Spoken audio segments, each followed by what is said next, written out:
நம்ம இப்போ செய்ய போகிறது உளுந்து கொழுக்கட்டை. இது பெரியவங்க கை கால் வலி மூட்டு வலி உள்ளவங்கெல்லாம் செய்து சாப்பிட்டா கொஞ்சம் கொஞ்சமாக குறையும். வாரம் ஒரு நாள் செய்து சாப்பிட்லாம். எப்படி செய்யலான்னு பார்க்கலாம். வீடியோக்குள்ளே வாங்க. நம்ம இப்போ செய்ய போகிறது உளுந்து கொழுக்கட்டை.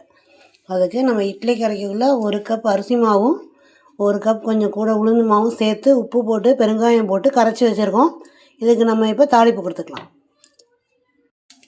நம்ம ஸ்டவ்வில் பேன் வச்சு 1 டேபிள் ஸ்பூன் நல்லெண்ணெய் ஊற்றி கடுகு போட்டாச்சு. கடுகு பொரிஞ்சிட்டு நம்ம உளுத்தம் பருப்பு காஞ்ச மிளகாவும் போட்டாச்சு. ரெண்டும் பொரிஞ்சிட்டு நம்ம இப்போ கருவேப்பிலை போட்டுக்கலாம்.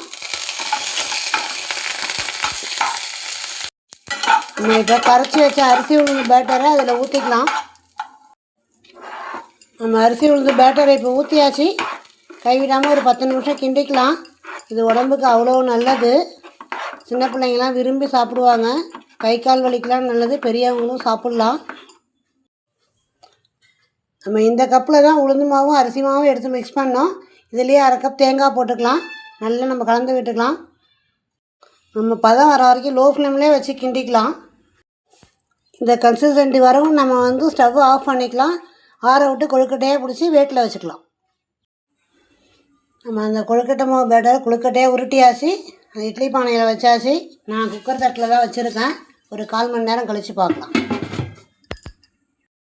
அவ்வளோதாம்மா, சுவையான உளுந்து கொழுக்கட்டை ரெடி ஆகிடுச்சு. இது மாதிரி பவுலில் வச்சு பசங்களுக்கு கொடுத்தா ஆசையாக சாப்பிடுவாங்க. எவ்வளோ சாஃப்டாக இருக்குது பாருங்கள். நீங்களும் வீட்டில் செய்து பாருங்கள். தேங்க்ஸ் ஃபார் வாட்சிங்.